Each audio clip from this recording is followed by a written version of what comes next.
Mi nombre es Minerva y tengo 58 años. La historia de cómo mi vida se partió en dos, un antes y un después, no comenzó con un estruendo, una confrontación violenta o un portazo. No, mi revolución personal, la demolición de la vida que conocía, comenzó en silencio, con el aroma de chiles poblanos asándose directamente sobre la flama de mi estufa en una tranquila tarde de domingo. Era un ritual sagrado para mí. Como cada domingo, desde que mi hija Ariadna se había casado, yo preparaba la cena. Me decía a mí misma que no era una obligación, sino un acto de amor, un intento desesperado por tejer los hilos de una familia que sentía deshilacharse entre mis dedos con una velocidad alarmante. Esa tarde, el platillo era una declaración, un poema comestible de amor y paciencia. Chiles en nogada, el platillo favorito de Ariadna, una receta compleja que requería horas de dedicación, la receta de mi madre, una herencia que yo atesoraba más que las joyas en mi caja fuerte. El proceso era mi meditación, un bálsamo para la soledad que a menudo me embargaba en la inmensidad de mi casa en Providencia. El tatemado de los chiles, hasta que su piel verde oscuro se ampollaba y ennegrecía, liberando un aroma ahumado que llenaba la cocina. El vapor fragante que desprendían mientras sudaban en una bolsa de plástico, un paso crucial para poder pelarlos sin desgarrar su carne tierna. Cada chile era tratado con la delicadeza de un tesoro. El picadillo era un mosaico de sabores y texturas que bailaban en la cacerola. Carne de res y de cerdo finamente picada, acitrón cristalizado, pasas regordetas, almendras fileteadas, piñones blancos y trocitos de fruta de temporada, durazno, pera, manzana, que aportaban un dulzor sutil. Todo se amalgamaba en una salsa de jitomate especiada con canela y clavo. Mientras mis manos trabajaban con la memoria de años, mi mente divagaba, anhelando las pequeñas recompensas que hacían que todo valiera la pena. La sonrisa de Ariadna, un elogio casual de mi yerno, Román. Pequeñas migajas de afecto por las que, me daba cuenta ahora, estaba dispuesta a construir un banquete. Llegaron, como era su impuntual costumbre, 40 minutos tarde. El sonido del motor de su BMW, un ronroneo potente y arrogante, silenció por un momento el tic-tac del viejo reloj de pie en el vestíbulo. Luego, el clic-clac de los tacones de Ariadna sobre el mármol, un sonido agudo y apresurado. Entró en la cocina, pero su presencia fue casi virtual. Su atención estaba completamente absorbida por la pantalla de su iPhone, cuya funda de diseñador probablemente costaba más que mi compra del supermercado de un mes. «Ah, hola, mamá», dijo, sin levantar la vista.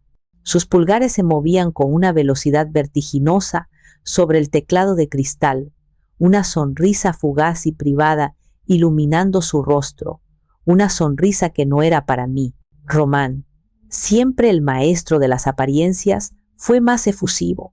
Se acercó, me dio un beso en la mejilla que sonó hueco, un simple formalismo.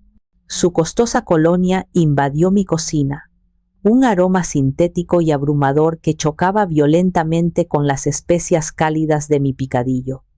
«Suegra, qué bien huele». Como siempre, consintiéndonos, dijo, entregándome una botella de vino tinto, que por la etiqueta supe que era barato, un gesto para cumplir, nada más. Nos sentamos a la mesa que yo había preparado con esmero, el mantel de lino, la vajilla de porcelana, las copas de cristal. Serví los chiles con el orgullo de un artista presentando su obra maestra, bañados en esa nogada blanca, espesa y cremosa, salpicados con el rojo vibrante de los granos de granada y el verde del perejil picado, la bandera de México en un plato, una sinfonía de colores y sabores. Ariadna, por supuesto, le tomó una foto para su Instagram, para que vean cómo me consiente mi mami, Sunday dinner, Mexican food, escribió, acompañándolo de una sonrisa que no le llegó a los ojos. Durante los siguientes 20 minutos, apenas tocó la comida. Cortó un pequeño trozo, Lo masticó con distracción y luego dedicó su atención a una conversación a medias con Román sobre alguien llamado Santi que acababa de comprar un yate. Sus vidas parecían una competencia constante, una carrera por acumular experiencias y posesiones que pudieran exhibir. Intenté, como siempre, encontrar un punto de entrada en su mundo. ¿Y cómo va el trabajo, Román? ¿Algún proyecto nuevo? Él se limpió los labios con una servilleta de tela, un gesto afectado. Bien, suegra, mucho movimiento. De hecho, de eso queríamos hablarle, dijo, y por un instante mi corazón dio un vuelco de esperanza. ¿Una buena noticia? ¿Querrían compartir un logro conmigo? Ariadna finalmente bloqueó su teléfono y lo dejó sobre la mesa, una señal de que la conversación importante estaba por comenzar. Pues, fíjate, mamá, que nos vamos a Cancún la semana que viene, al Nizuc. Román consiguió una oferta increíble, todo incluido. ¡Qué maravilla!, dije con sinceridad, mi mente ya imaginando la brisa del mar, el placer de ver a mis nietos jugar en la arena. Hace años que no vamos a la playa todos juntos. Se produjo un silencio incómodo, tan denso que podría haberse cortado con un cuchillo. Román y Ariadna intercambiaron una mirada rápida, un telegrama silencioso que yo había aprendido a decodificar con dolorosa precisión. Era la mirada que precedía a una excusa, a una exclusión cuidadosamente envuelta en falsa preocupación. Fue Ariadna quien habló. Su tono era una mezcla empalagosa de lástima y condescendencia. Ay, mamá, lo siento, es que este viaje es un poco diferente. Van los papás de Román, su hermana con su esposo, y los niños, ya sabes, un viaje familiar. Las palabras flotaron en el aire, frías y afiladas. Pero yo soy familia, susurré, sintiendo como el chile en nogada, mi ofrenda de amor, se convertía en una piedra en mi garganta. Sí, claro que sí, mami, eres la más importante, mintió sin esfuerzo. Pero es que ya no había cupo en el hotel, y con la familia de Román, su madre Clotilde, pues ya somos un montón. Sería muy complicado logísticamente, un caos. La mentira era tan burda, tan delgada como el papel de China, que casi pude ver a través de ella la verdad desnuda y cruel. Un resort de 5 estrellas, uno de los más exclusivos de México, nunca se quedaba sin cupo para un huésped dispuesto a pagar. El dinero nunca era el problema. El problema, entendí en ese instante con una claridad que me heló la sangre, era yo. Román, el yerno perfecto, asestó el golpe final. Sí, suegra, y a su edad, el ajetreo del aeropuerto, el calor, no le haría bien. Usted necesita tranquilidad. Mejor quédese aquí a descansar. Le prometemos traerle un recuerdito de conchas y caracoles. A mi edad, 58 años. Dirigía una empresa inmobiliaria que facturaba millones. Negociaba con hombres que me doblaban el tamaño y la arrogancia. Pero para ellos, mi propia familia ya era una anciana frágil y decrépita a la que había que dejar en casa, como a un mueble viejo. No discutí. ¿Qué sentido tenía? Había aprendido hace mucho tiempo que la confrontación con Ariadna solo generaba un muro de silencio y semanas de llamadas no devueltas. Así que hice lo que siempre hacía. Sonreí, una sonrisa temblorosa, frágil, que sentí como una grieta abriéndose en mi rostro. Entiendo. No se preocupen por mí. Vayan y diviértanse mucho. El resto de la cena transcurrió en una neblina de trivialidades. Se fueron temprano, alegando que tenían que empacar, dejando tras de sí los platos a medio comer y una casa que de repente se sentía inmensa, cavernosa y fría. Mientras lavaba los platos a mano, viendo los restos de mi obra de arte culinaria irse por el desagüe, no sentí tristeza. La tristeza era una emoción cálida, familiar. Esto era diferente. Era un vacío helado, una ausencia de sentimiento. Y en el centro de ese vacío, una pequeña brasa de algo nuevo, algo que no había sentido en mucho tiempo, comenzaba a arder. No era resignación, era rabia. Esa noche, el sueño me fue esquivo. Di vueltas en la cama de matrimonio que antes compartía con Adolfo, la inmensidad del colchón vacío a mi lado amplificando el zumbido de mis pensamientos. Cada tic-tac del reloj de pie en el vestíbulo era como un martillazo en el silencio, marcando los segundos de mi insomnio. Cerca de las 2 de la mañana me rendí. La farsa de intentar dormir era inútil. Me levanté y caminé descalza por el pasillo frío, el mármol helado bajo mis pies. Mi destino era mi refugio, mi confesionario, el estudio. Encendí una pequeña lámpara de lectura, que arrojó una luz dorada y suave sobre las paredes forradas de libros, y en el centro, sobre el retrato al óleo de mi difunto esposo. Sus ojos parecían seguirme desde el lienzo, llenos de esa intensidad severa pero amorosa que tanto extrañaba. Adolfo había muerto hacía 10 años de un infarto fulminante, pero su presencia en esta casa, en mi vida, era indeleble. Él era mi norte, mi ancla, y desde que se fue, sentía que navegaba a la deriva. «Ay, Adolfo, si estuvieras aquí», susurré, mi aliento empañando el cristal protector del cuadro. Acaricié el marco de madera tallada. «¿Qué harías? Tú siempre supiste cómo ponerle un alto a Ariadna. Nunca te dejaste manipular por sus lágrimas». Me serví una copa de vino tinto, el mismo que Román había traído, y me senté en el viejo sillón de cuero frente al retrato.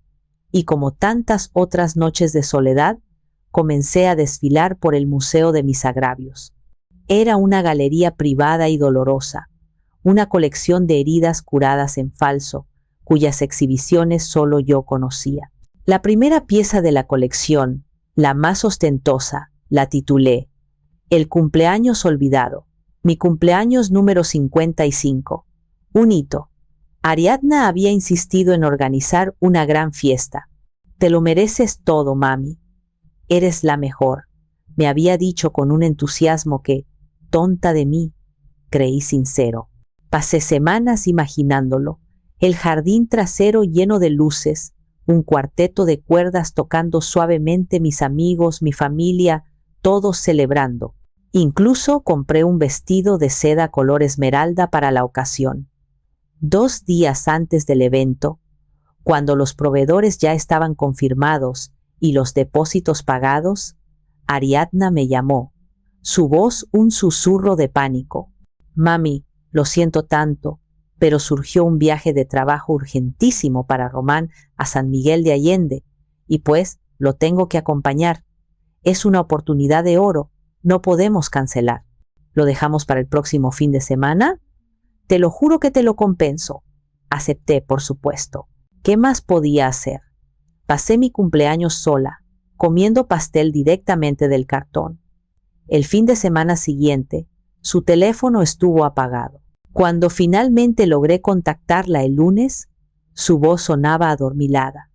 Estábamos en un spa sin señal, perdón, mucho estrés. Más tarde, una amiga en común, sin saberlo, me mostró las fotos en su Instagram, Ariadna y Román, en un festival de música electrónica, coronas de flores en la cabeza, sonrisas extasiadas. No había habido ningún viaje de trabajo. Mi cumpleaños se evaporó, nunca fue mencionado de nuevo. El vestido de seda esmeralda sigue en mi armario, con la etiqueta puesta. Caminé mentalmente a la siguiente sala, una de las más visitadas de mi museo personal. La deuda sin gratitud. Hacía 2 años, Román había llegado a mi casa, pálido y sudoroso. Su startup de tecnología, un proyecto del que alardeaba constantemente en reuniones sociales, se había derrumbado estrepitosamente. Debía $500,000 a proveedores y tenía las tarjetas de crédito hasta el tope. Ariadna lloraba a su lado, un llanto histérico y calculado. «Mamá, por favor, ayúdanos. Van a embargar nuestro departamento. Piensa en tus nietos, ¿dónde van a vivir? El golpe bajo, la manipulación a través de Pascual y Rocío, siempre funcionaba». Sin pensarlo 2 veces, transferí los fondos de mi cuenta personal. No era un préstamo, sabía que nunca lo recuperarían, Era un rescate. La única gratitud que recibí fue un gracias, suegra de Román, dicho entre dientes, como si le doliera admitir su fracaso y mi ayuda. Ariadna simplemente dijo, sabía que podíamos contar contigo, no como un agradecimiento, sino como la confirmación de un hecho, como si fuera mi obligación contractual, mi deber de madre, limpiar sus desastres financieros. La exhibición final de la noche era la más grande, una instalación permanente que ocupaba varias salas, titulada El cajero automático emocional. No era un solo evento, sino la colección de innumerables pequeñas cosas que, juntas, formaban un tapiz de desprecio. Las llamadas de pánico de última hora, porque la niñera había faltado y necesitaban que cuidara a los niños solo por un par de horas que se convertían en un día entero. Los préstamos para la colegiatura de las escuelas más caras de Guadalajara, para el enganche de sus autos de lujo, para sus vacaciones en Bahía y en Europa, de las que yo solo veía las fotos. Las cenas de domingo donde yo cocinaba, servía y limpiaba, mientras ellos respondían mensajes y planeaban su semana, una semana en la que yo raramente estaba incluida, a menos que necesitaran algo. Cada transacción, cada favor, era un recordatorio de mi función en sus vidas. Yo era la red de seguridad, el banco, la proveedora de servicios. No era Minerva, la mujer que había construido un pequeño imperio inmobiliario desde las cenizas de la pena. No era la madre que los amaba incondicionalmente. Era una utilidad, conveniente, confiable y sobre todo, invisible. Tú lo veías, ¿verdad, Adolfo? Le dije al retrato, las lágrimas finalmente cayendo por mis mejillas. Siempre me decías que la estaba convirtiendo en una inútil, que mi amor la estaba ahogando en privilegios. Tenías razón. Quise darle todo lo que nosotros no tuvimos, y en el proceso le quité lo más importante, el valor del esfuerzo, el respeto por los demás. Adolfo había sido el estricto, él creía en el trabajo duro, en ganarse las cosas. Tras su muerte, la culpa me consumió. Sentí que tenía que ser madre y padre a la vez, y mi manera de hacerlo fue decirle sí a todo. Un sí que había erosionado su respeto por mí hasta convertirlo en polvo. Terminé mi vino de un solo trago. El alcohol no trajo consuelo, solo una claridad amarga y cortante. La cena de esa noche no era un incidente aislado. Era el capítulo más reciente de una larga y dolorosa saga de desprecio. El viaje a Cancún, la mentira del no hay cupo, era simplemente la confirmación final de mi estatus en su vida. No era parte del círculo íntimo. Era la matriarca titular, útil para las fotos de Navidad y las emergencias financieras, pero fácilmente descartable cuando interfería con sus planes de placer. Me levanté y apagué la luz del estudio, dejando a Adolfo en la oscuridad. Pero al caminar de vuelta a mi habitación, la brasa que había sentido en el estómago comenzó a crecer, alimentada por el combustible de años de resentimiento acumulado. Ya no era solo una brasa, era una llama fría y azul que comenzaba a consumir la resignación y el dolor. Y por primera vez en mucho tiempo, no intenté apagarla. Los días que siguieron a la cena del domingo transcurrieron en una calma tensa y antinatural. Ariadna, probablemente sintiendo la frialdad en mis respuestas monosilábicas a sus mensajes, intentó una táctica diferente, la normalidad forzada. Me envió un par de memes triviales y fotos de los niños, cada mensaje lleno de emojis sonrientes y corazones, como si nuestra última conversación nunca hubiera ocurrido. ¿Lista para ver la nueva temporada de la serie, mami? Yo respondía con un simple ok o un pulgar hacia arriba. La cortesía era un velo delgado y frágil sobre un abismo de cosas no dichas. El miércoles, la necesidad de escapar de las 4 paredes de mi casa se hizo imperativa. Conduje hasta el centro de la ciudad, hacia el único lugar donde me sentía completamente yo misma, el edificio Minerva. Bautizado en mi honor por Adolfo, cuando lo compramos, era un elegante edificio de oficinas de 6 pisos en una de las zonas más cotizadas de Guadalajara. Era más que ladrillos y mortero. Era el símbolo de todo lo que habíamos construido juntos desde cero, el legado tangible de nuestro esfuerzo, el patrimonio que planeaba dejar a mis nietos. Disfrutaba caminar por sus pasillos de mármol, el olor a café y a papel de las oficinas, el murmullo constante de la actividad. Saludaba a los inquilinos por su nombre, me detenía a charlar con el personal de mantenimiento. Aquí yo no era mamá o suegra, era la señora Minerva, la dueña, una figura de respeto. Aquí mi opinión importaba. Aquí yo era visible. Al salir, como era mi costumbre semanal, pasé por la pequeña oficina de administración en la planta baja para revisar la correspondencia general. Facturas de servicios, publicidad para empresas, notificaciones del ayuntamiento y un sobre que me llamó la atención de inmediato. Era un sobre grande, de color manila, con el logotipo azul y rojo de Banorte en la esquina superior izquierda. La ventanilla de plástico transparente mostraba claramente el destinatario, Corporativo CIR S.A.D.C.V., la empresa de Román. Lo que me hizo fruncir el ceño fue la dirección. No era la de su pequeña oficina virtual en el tercer piso, un simple servicio de recepción de correspondencia que él mantenía por imagen. La dirección impresa era la principal del edificio, la dirección fiscal que correspondía a mi oficina, la del propietario. Mi primer pensamiento fue que se trataba de un simple error del cartero. Estuve a punto de dejarlo en el escritorio de la recepcionista para que se lo hicieran llegar a Román. Pero algo, una punzada de inquietud en el fondo de mi mente, me detuvo. Una voz, la misma voz intuitiva que me había ayudado a cerrar tratos imposibles y a detectar mentiras en salas de juntas, me susurró que mirara más de cerca. Tomé el sobre y lo examiné bajo la luz. Era más grueso de lo normal. Y entonces vi los sellos. En tinta roja brillante, dos palabras que hicieron que mi corazón diera un vuelco: urgente. Y debajo, aún más ominoso: segunda notificación. Mi inquietud se convirtió en una alarma silenciosa que empezó a sonar en mi cabeza. ¿Qué asunto tan urgente podía tener Román con el banco que requiriera una segunda notificación? ¿Y por qué, de todos los lugares posibles, llegaba aquí, a la dirección del dueño del edificio? Decidí llevármelo. Sentí una oleada de culpa, como si estuviera cometiendo un acto de espionaje contra mi propia familia, pero la alarma interna era más fuerte, más insistente.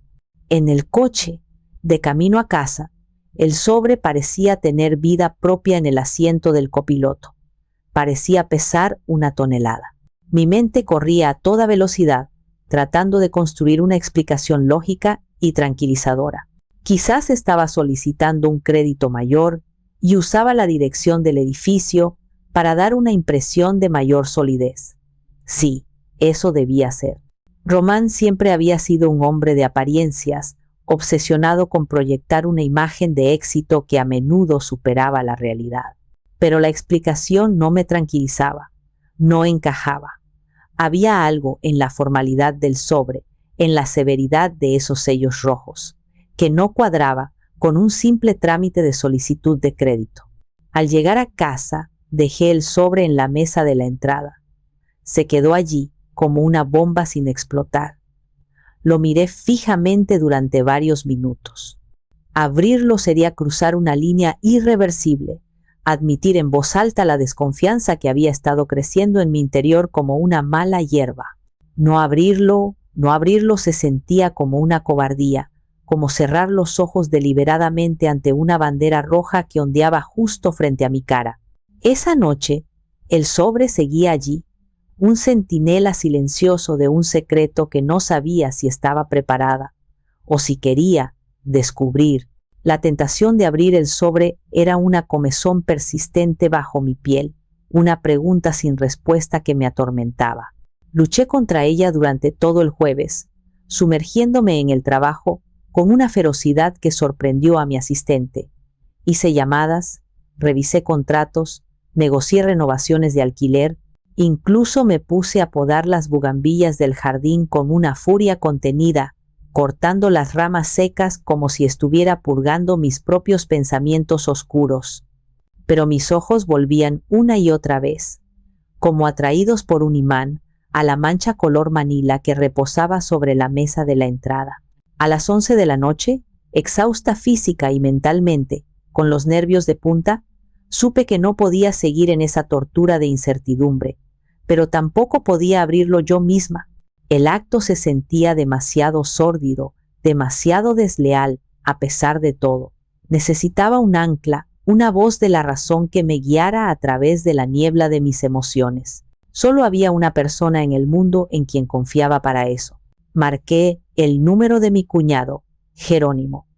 Él y Adolfo habían sido inseparables, dos caras de la misma moneda. Adolfo era el visionario, el soñador, el hombre de acción que construía castillos en el aire. Jerónimo, el contador, el pragmático, el hombre que calculaba el costo de los cimientos y se aseguraba de que los castillos no se derrumbaran. Era el padrino de Ariadna, y aunque la quería profundamente, nunca había tenido miedo de señalar sus defectos, para mi eterna incomodidad y negación. «Minerva, ¿está todo bien?» «Son las 11 de la noche», respondió, su voz grave y cargada de sueño, pero inmediatamente alerta. Jerónimo sabía que yo no era de las que llamaban a deshoras por trivialidades. «Perdóname por la hora, Jerónimo. Estoy en un aprieto. Necesito tu consejo», dije, y las palabras salieron en un torrente como si una presa se hubiera roto. Le conté todo. La cena del domingo, la excusa de Cancún, la frialdad de Ariadna y finalmente el sobre de Banorte. Le describí los sellos, la dirección, la extraña y pesada sensación que me carcomía por dentro. Hubo un largo silencio al otro lado de la línea. Pude imaginarlo perfectamente, sentado al borde de la cama, con el ceño fruncido, pasándose una mano por su cabello cano, su mente de contador ya procesando las variables, buscando patrones, detectando anomalías. «No abras ese sobre, Minerva», dijo finalmente, y su tono era tan serio, tan desprovisto de su habitual calidez, que un escalofrío me recorrió la espalda. «Bajo ninguna circunstancia. Si lo abres, ellos pueden acusarte de haber violado su correspondencia. Legalmente, te pones en una posición vulnerable y les das munición para hacerse las víctimas. Entonces, ¿qué hago? ¿Lo ignoro? ¿Pretendo que nunca lo vi?», pregunté, sintiendo una punzada de decepción. Quería una solución, no más incertidumbre. «No, definitivamente no lo ignores», continuó, su voz ahora más firme. «Esto es lo que vas a hacer. Vas a dejar ese sobre donde está. Pero hay algo que sí puedes hacer legalmente, como propietaria del edificio y como ciudadana. Puedes y debes investigar el estatus de tu propiedad. Dime una cosa, Minerva, y piensa con mucho cuidado. Haz memoria.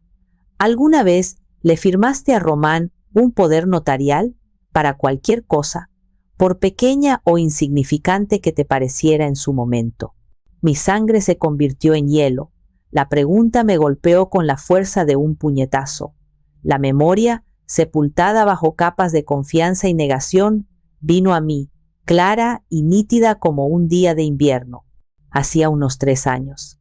Román estaba empezando con su empresa y necesitaba hacer unos trámites en el ayuntamiento relacionados con los permisos de uso de suelo para uno de sus clientes en el edificio. Yo estaba a punto de salir a un viaje de negocios a Monterrey. Para ahorrarme la molestia y agilizar las cosas, me pidió que le firmara un poder limitado ante notario, un poder específico para esos trámites. Confié en él. Era el esposo de mi hija, el padre de mis nietos. ¿Por qué no habría de hacerlo? Sí, lo hice, tartamudeé, mi voz apenas un hilo. Fue para unos permisos, algo sin importancia. Me dijo que lo destruiría después del trámite. El silencio de Jerónimo fue más elocuente y aterrador que cualquier grito. «¿Jerónimo?», insistí, el pánico trepando por mi garganta como una hiedra venenosa. «Minerva, dijo lentamente, cada palabra cayendo como una palada de tierra sobre un ataúd. ¿Te devolvió el original o te entregó una copia certificada del acta de su revocación ante el mismo notario? No, no, nunca. Se me olvidó por completo, admití, la vergüenza y el miedo mezclándose en mi interior. Entonces, Minerva, tenemos un problema muy, muy serio. Mañana a primera hora te enviaré un enlace al portal del registro público de la propiedad. Necesitarás la clave catastral del edificio. Tenla a la mano. Y Minerva hizo una pausa y pude sentir su pesar a través del teléfono. Prepárate para lo peor, porque me temo que lo vamos a encontrar. Cuando colgué, mis manos temblaban tan violentamente que apenas pude colocar el teléfono en su base. El sobre en la mesa ya no era solo un misterio, era la punta de un iceberg, y tenía la aterradora y nauseabunda certeza de que estaba a punto de descubrir la monstruosa masa de hielo que se escondía debajo, una masa de hielo capaz de hundir mi mundo por completo. A la mañana siguiente no probé el café. El estómago se me había cerrado en un nudo tan apretado que dolía. A las 9 en punto, tal como había prometido, sonó la notificación de un nuevo correo electrónico. Era de Jerónimo. Sin saludos, sin texto, solo un enlace y una línea escueta debajo. Aquí es. Llámame cuando estés lista. Me senté en el pesado escritorio de caoba de mi estudio, el mismo lugar donde tantas noches había buscado consuelo en la mirada silenciosa del retrato de Adolfo. Hoy no me atrevía a mirarlo. Sentía que lo había traicionado, que mi ceguera y mi debilidad habían fallado en proteger nuestro legado.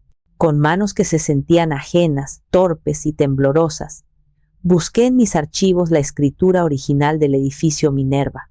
Allí estaba, en un pequeño recuadro, la clave catastral, una serie de números y letras que nunca antes me había parecido tan ominosa.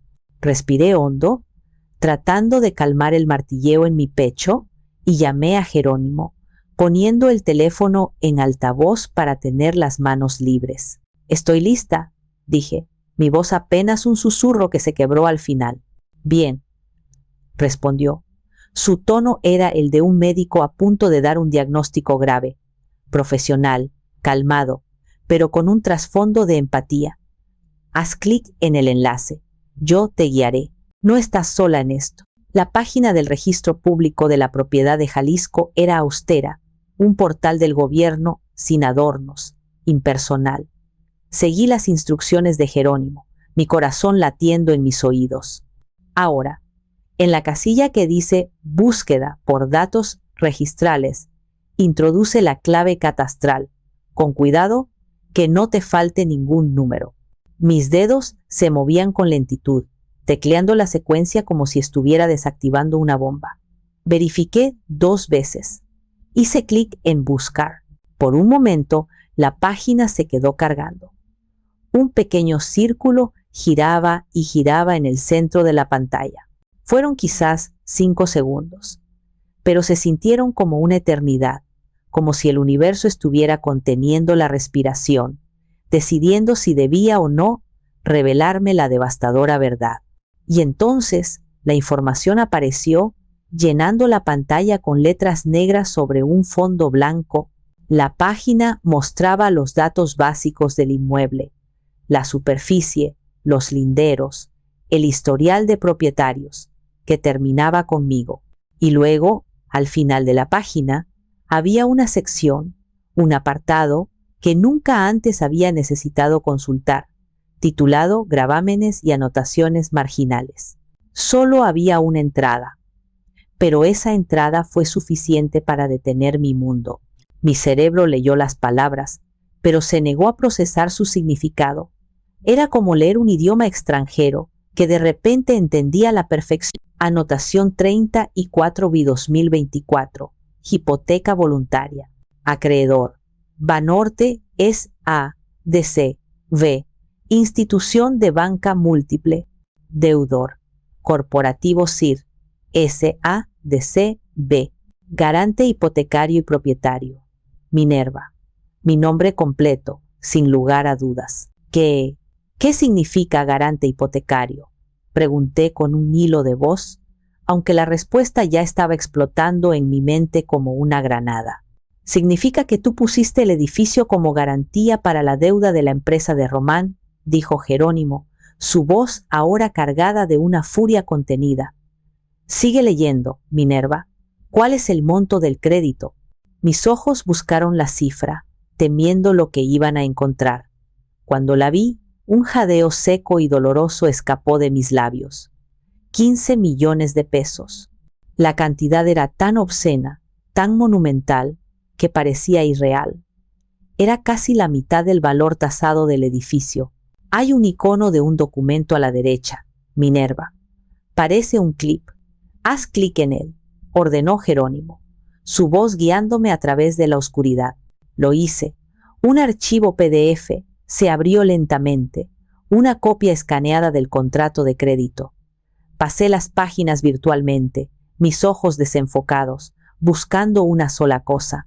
Y allí estaba, la última página, la firma de Román como representante legal de su empresa. Y debajo, en el apartado del garante, una imitación perfecta de mi firma. Y junto a ella, el sello de un notario y una referencia legal. Actuando en nombre y representación de la C. Minerva, según Poder Notarial número 1, 452, otorgado ante la fe del Notario Público 23 de esta ciudad. El Poder Notarial. El maldito Poder Notarial, que le había firmado hacía 3 años para un trámite insignificante. El aire abandonó mis pulmones de golpe, como si me hubieran golpeado en el estómago. El estudio comenzó a dar vueltas. Dejé caer el ratón de la computadora, el plástico golpeando la madera con un ruido sordo que resonó en el silencio. «Minerva, ¿estás ahí? Minerva, contéstame». La voz de Jerónimo sonaba lejana, distorsionada. No pude responder. Estaba ahogándome en la comprensión, en la magnitud de la traición. Esto no era un error, no era un malentendido. Era un acto de una deslealtad tan profunda, tan meticulosamente calculada, que me costaba respirar. Habían usado mi confianza, un simple acto de buena fe de una madre hacia el esposo de su hija, para encadenar mi patrimonio, el trabajo de mi vida y de la de Adolfo, a sus ambiciones egoístas. La mentira de Cancún. Él no hay cupo. De repente, todo cobró un sentido monstruoso y coherente. No me querían allí no porque fuera una molestia o una anciana frágil, sino porque necesitaban tiempo y espacio sin mi supervisión, tiempo para que su plan madurara, tiempo para que el dinero del banco entrara en sus cuentas sin que yo hiciera preguntas. Me habían excluido para poder robarme mejor. El dolor fue una ola física que me golpeó en el pecho, tan intenso que me dobló por la mitad. Apoyé la cabeza en el escritorio frío y lloré. Lloré con una desesperación que no había sentido desde la muerte de Adolfo. Lloré por mi estupidez, por mi ceguera voluntaria, por haber ignorado todas las señales. Lloré por la hija que creí tener y la extraña calculadora y cruel que realmente era. Lloré por Adolfo, por haber permitido que profanaran su memoria de esta manera. No sé cuánto tiempo estuve así, perdida en un abismo de dolor. Cuando finalmente levanté la cabeza, las lágrimas se habían secado, dejando un rastro salado y tirante en mis mejillas. Pero en mi interior, algo había cambiado irrevocablemente. El corazón de la madre abnegada y comprensiva se había hecho añicos. Y de los fragmentos, algo más duro, más frío y mucho más peligroso estaba empezando a tomar forma. La mujer que había construido un imperio desde cero, la que negociaba con tiburones y no cedía un centímetro, había despertado de un largo letargo y estaba furiosa. Tomé el teléfono. «Jerónimo», dije, mi voz ahora firme, desprovista de cualquier temblor. «¿Sigues ahí?» «Aquí sigo, Minerva. No me he movido. Necesito que me consigas el número de teléfono personal de Santiago Mendoza. Ahora mismo».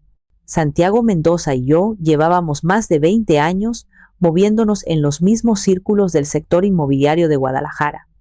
Éramos rivales, sí, pero de la vieja escuela.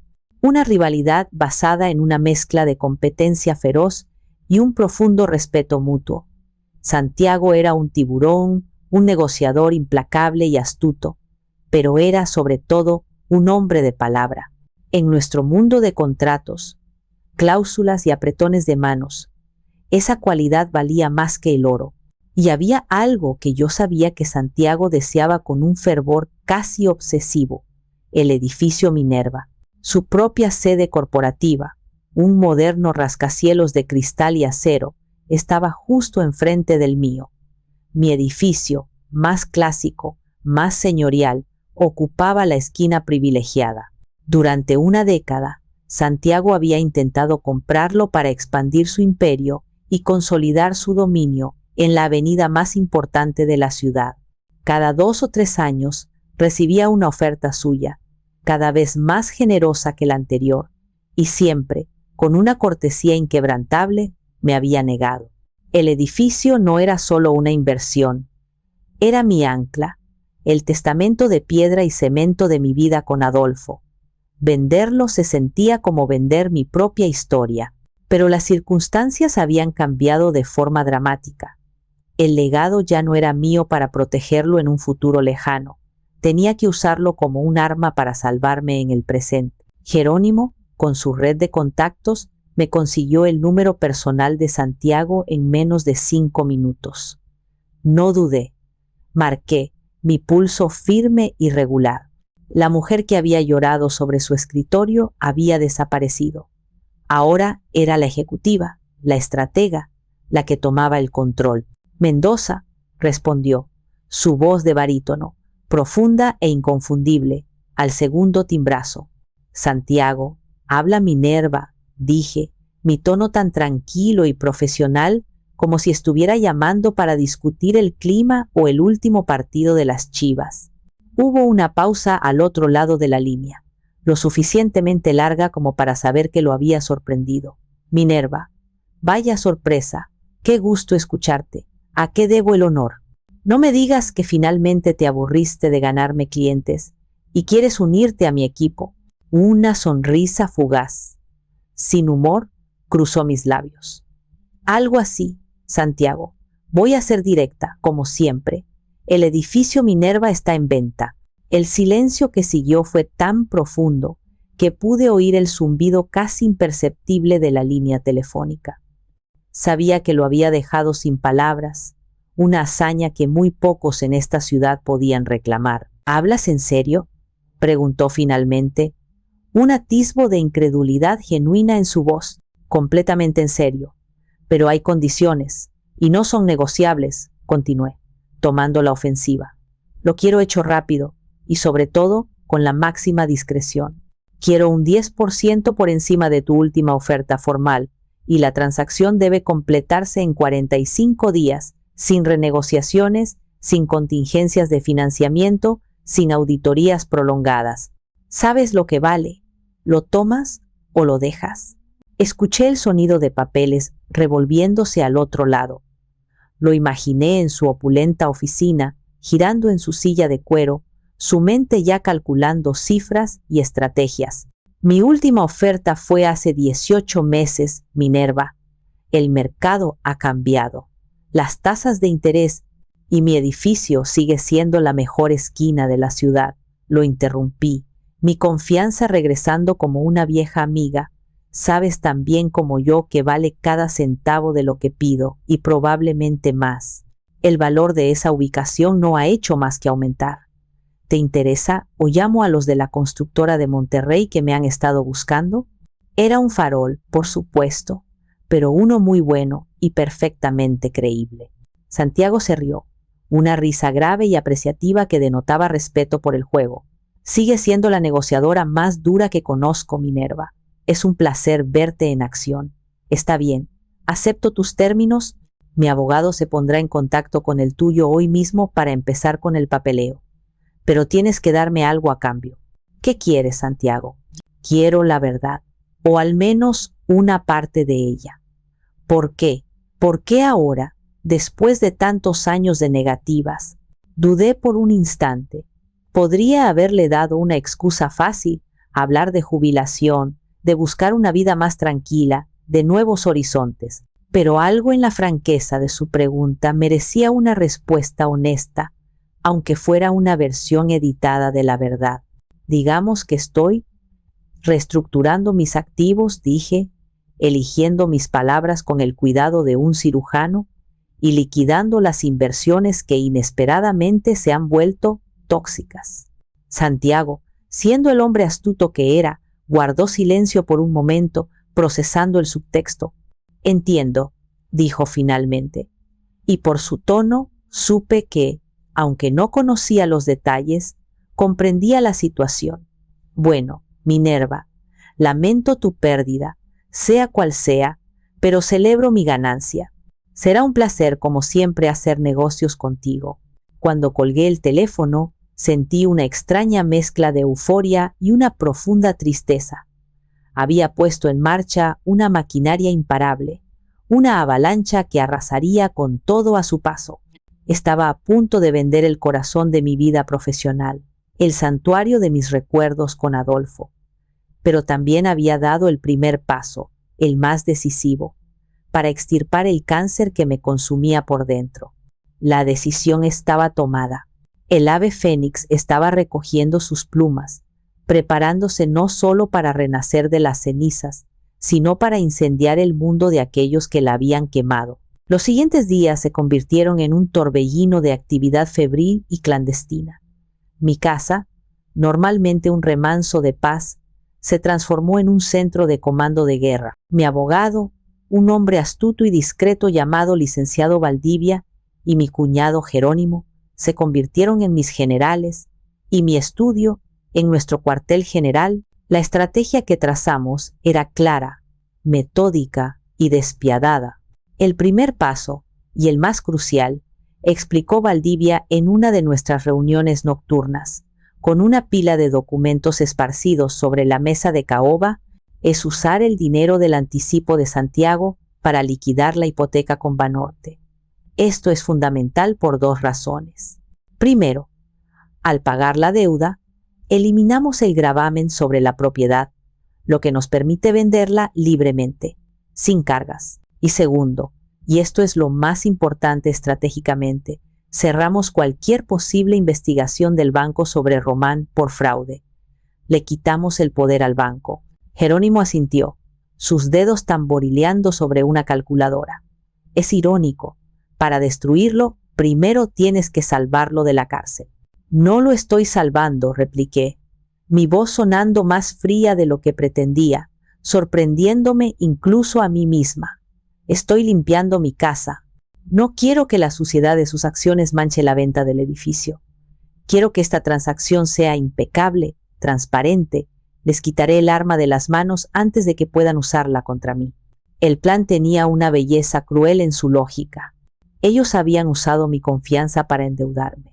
Yo usaría el dinero de la venta de su herencia perdida para borrar esa deuda, dejándolo sin nada que reclamar, sin ninguna palanca legal.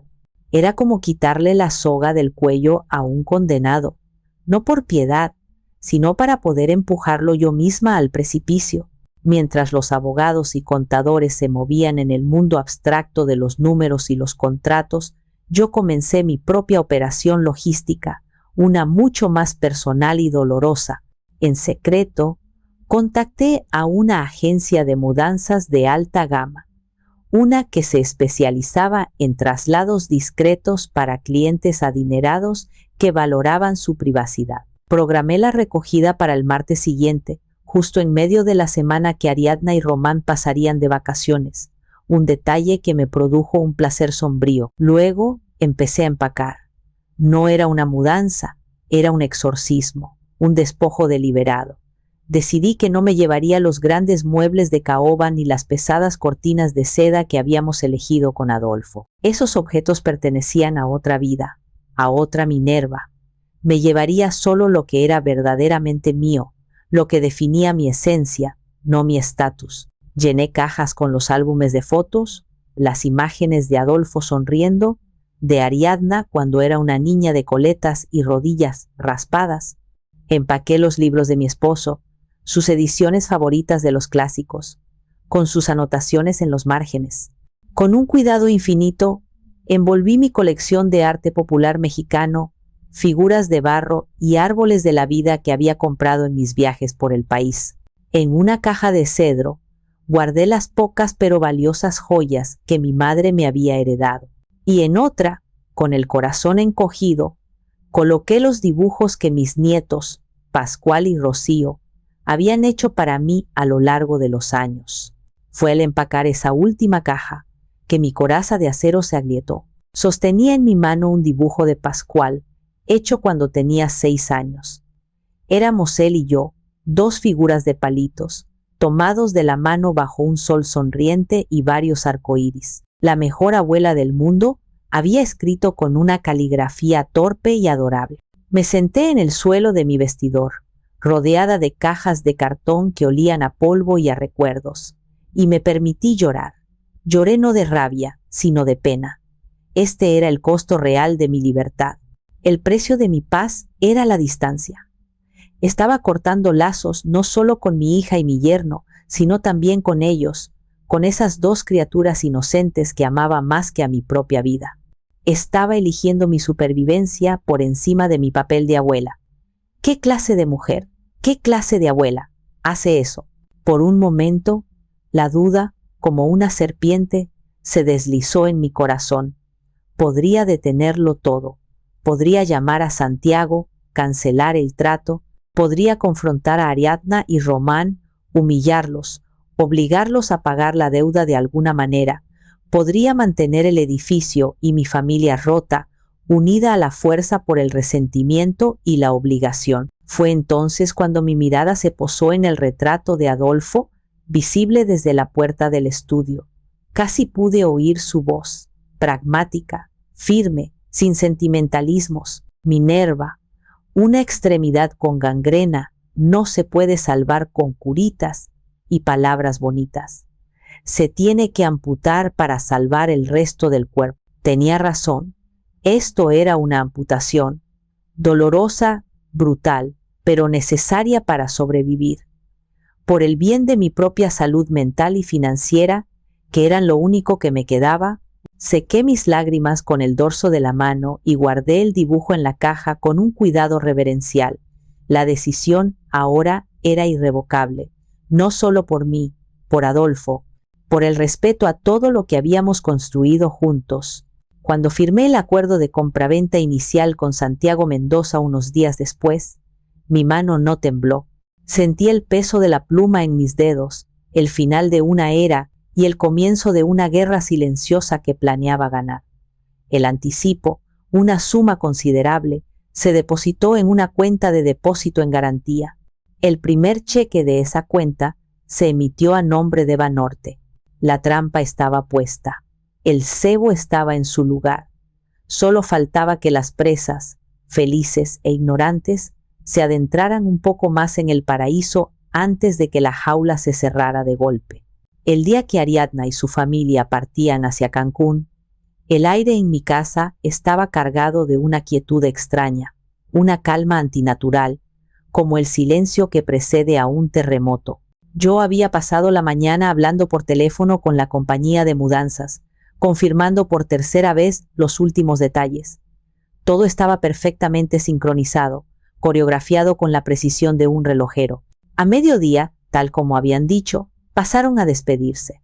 Verlos entrar por la puerta fue un ejercicio de autocontrol supremo, una actuación digna de un Oscar. Ariadna lucía radiante, vestida con un conjunto de lino blanco impecable que seguramente costaba una fortuna y que gritaba vacaciones de lujo. Román sonreía de oreja a oreja, su rostro ya bronceado por sesiones de cama solar, el de un hombre sin una sola preocupación en el mundo. Mis nietos, Pascual y Rocío, la única verdad en esa habitación, corrieron hacia mí, ajenos a la corriente subterránea de traición que fluía entre los adultos. «Abuela, abuela, vamos a ver peces de colores», gritó Rocío, abrazando mis piernas con la fuerza de un pequeño huracán. y a nadar con delfines, y a comer helado todos los días, añadió Pascual, sus ojos brillando con esa emoción pura e infantil que te parte el corazón. Me arrodillé para abrazarlos, una tarea que de repente se sentía difícil para mis rodillas. Hundí mi rostro en sus cabellos, inhalando el aroma a champú de manzanilla y a inocencia. Diviértanse mucho, mis amores, y pórtense bien, les susurré al oído, aferrándome a ellos por un instante más de lo necesario, tratando de memorizar el calor de sus pequeños cuerpos. Cuando me levanté, me enfrenté a la sonrisa plástica de mi hija. Era una sonrisa de catálogo, perfecta en la superficie, pero vacía por dentro. «Te vamos a extrañar, mami», dijo Ariadna, dándome un abrazo rápido y superficial. Su cuerpo se sentía rígido, distante, como si estuviera abrazando a una socia de negocios. «Pórtate bien, ¿eh? Y no trabajes tanto. Relájate. No te preocupes por mí», respondí, mi voz sonando sorprendentemente estable, una maravilla de la contención. «Estaré bien. Tengo muchas cosas que hacer». La ironía de mis palabras flotó en el aire, completamente desapercibida para ella. Román también me abrazó, dándome unas palmaditas en la espalda. «Cuídese mucho, suegra. Le traeremos un tequila de reserva, de los buenos». Era la máxima actuación de una familia feliz y funcional. Una farsa tan bien montada que por un segundo, si cerraba los ojos, casi podía creérmela. Pero entonces los abrí y vi la mirada de Román pasar fugazmente por encima de mi hombro, recorriendo el salón, la escalera de mármol, los cuadros de la pared, la lámpara de cristal. No era la mirada de un yerno cariñoso despidiéndose. Era la mirada de un tasador, de un heredero impaciente. Estaba calculando el valor de su futuro, un futuro que él creía tener asegurado. En ese momento, cualquier resquicio de duda o culpa que pudiera haber albergado se desvaneció, pulverizado por la cruda realidad de su codicia. Fui a mi estudio y volví con un sobre grueso. «Tengan, para los gustos de los niños», dije, entregándoselo a Ariadna. Dentro había una cantidad generosa de dólares en efectivo. Un último gesto, una última pieza de mi papel de matriarca proveedora, la fuente inagotable. La ironía era tan densa, tan deliciosa y amarga a la vez, que casi podía saborearla. Estaba financiando las últimas horas de su felicidad ignorante con el dinero que pronto dejarían de tener. Ariadna tomó el sobre sin dudar un segundo. «Ay, mami, no te hubieras molestado», pero sus dedos se cerraron sobre él con una avidez que desmentía sus palabras. Los acompañé hasta la puerta. Mientras subían a su reluciente camioneta, cargada de maletas de marca, me desearon un buen fin de semana y me lanzaron besos al aire. Les devolví el saludo con la mano, manteniendo la sonrisa fija en mi rostro como una máscara, hasta que su auto dobló la esquina y desapareció de mi vista. En el instante en que se fueron, mi sonrisa se desvaneció. Mi rostro se convirtió en una máscara de determinación impasible. Volví a entrar en la casa y cerré la pesada puerta de madera con un sonido definitivo, un sonido que marcó el fin de un capítulo de mi vida. Saqué mi teléfono del bolsillo. No había prisa, no había pánico, solo una calma fría y absoluta. Marqué un solo número. «Licenciado Valdivia», dije cuando respondió. «Soy Minerva, ya se han ido. Proceda con todo». El juego, por fin, había comenzado. La mañana siguiente, mucho antes de que el sol de Guadalajara disipara la bruma matutina, un camión de mudanzas sin logotipo, discreto y eficiente, se estacionó frente a mi casa. El equipo de hombres, vestidos con uniformes oscuros sin ninguna insignia, trabajó en un silencio casi reverencial, moviéndose con la precisión de una unidad militar en una operación encubierta. Mi papel era simple: señalar las cajas previamente marcadas que se iban y observar, con una extraña sensación de desapego, cómo los vestigios de mi vida anterior eran cuidadosamente cargados y asegurados en el vientre del camión. Mientras ellos trabajaban, las redes sociales de Ariadna cobraron vida, transmitiendo desde el paraíso. La primera foto apareció en su perfil de Instagram. 4 pasaportes y boletos de primera clase dispuestos artísticamente sobre una mesa de mármol en la sala VIP del aeropuerto. El pie de foto era una obra maestra de la banalidad. Modo vacaciones activado. Date un merecido descanso. Cancún. Family time. Blessed. Sentí una náusea amarga subir por mi garganta. Tiempo en familia. Qué cruel y retorcida broma. Decidí en ese momento que no necesitaba ser espectadora de su farsa. Con el pulgar entré a su perfil y, sin dudarlo, seleccioné la opción dejar de seguir. Luego hice lo mismo en Facebook. Fue un acto pequeño, digital, pero se sintió inmensamente liberador. Estaba cortando los últimos hilos que me ataban a su realidad fabricada. Su vida, a partir de ese momento, ya no era asunto mío. A mediodía, la casa estaba inquietantemente vacía. El eco de mis pasos sobre el mármol desnudo era el único sonido, un testimonio de la ausencia. Los muebles que quedaban, los objetos que había decidido no llevarme, parecían fantasmas de una vida que ya no me pertenecía. Caminé por última vez hasta el estudio y me detuve frente al retrato de Adolfo. Había decidido dejarlo. Su lugar estaba aquí, en la casa que él había amado, la casa que había sido testigo de nuestra historia. Cuídala, viejo, susurré, tocando suavemente el lienzo. Confío en que los nuevos dueños la apreciarán. Entregué las llaves a un representante del licenciado Valdivia, un joven abogado de rostro serio que se encargaría de la entrega final a la familia que había comprado la casa. No hubo una despedida llorosa. No miré atrás mientras caminaba hacia mi coche.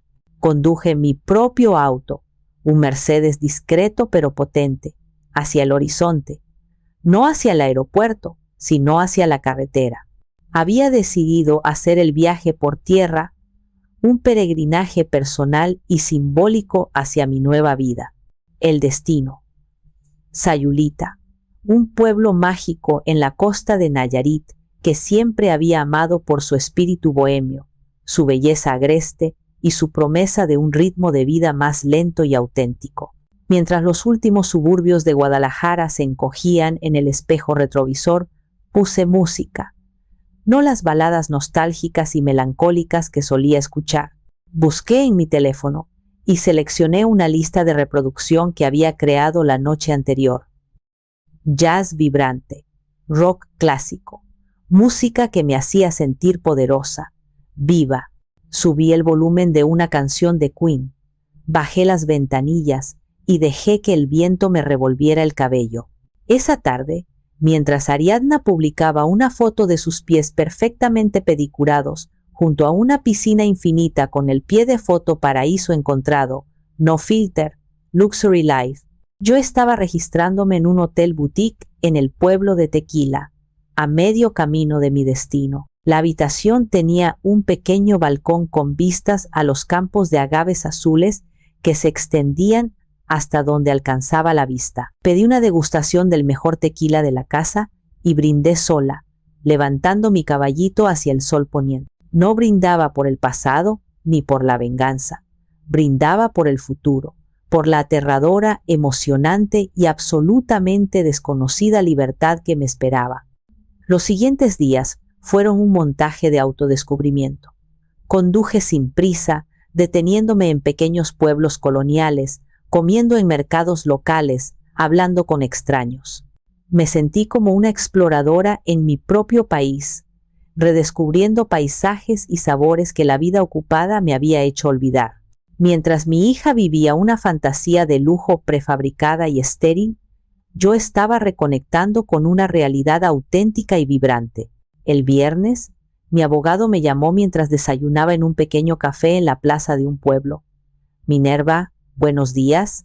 Solo para informarle que la transferencia a Banorte para liquidar la hipoteca se ha completado exitosamente esta mañana. El gravamen sobre la propiedad será liberado oficialmente por el registro público el lunes a primera hora. El camino está despejado para formalizar la venta con el señor Mendoza. Excelente, licenciado. Gracias por su eficiencia, respondí, sintiendo una oleada de satisfacción.